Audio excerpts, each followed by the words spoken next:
Desain produk dan desain proses.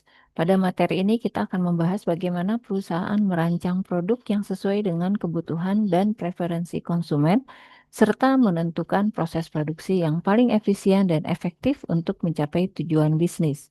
Topik pembahasan ini akan mencakup identifikasi kebutuhan pasar, pengembangan konsep produk, pemilihan teknologi, perancangan alur proses produksi, hingga pengelolaan sumber daya agar operasional berjalan optimal. Seluruh materi akan merujuk pada buku materi pokok manajemen operasi bisnis sebagai acuan utama.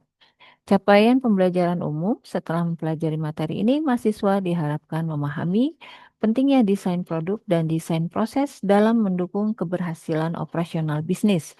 Mahasiswa diharapkan mampu melihat keterkaitan antara perancangan produk dan perancangan proses produksi dalam memenuhi kebutuhan pelanggan, peningkatan efisiensi operasional, serta menciptakan keunggulan kompetitif bagi perusahaan.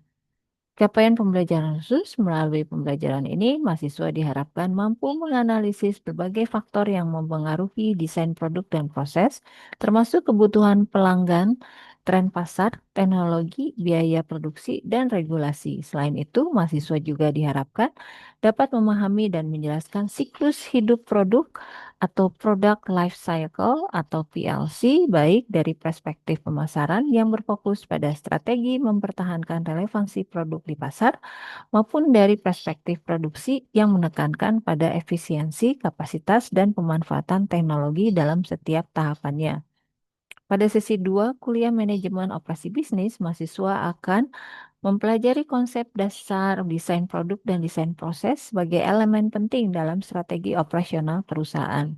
Pemahaman materi ini akan membantu mahasiswa menganalisis bagaimana perusahaan merancang produk dan mengelola proses produksinya agar sesuai dengan kebutuhan pelanggan, tren pasar, serta efisiensi operasional.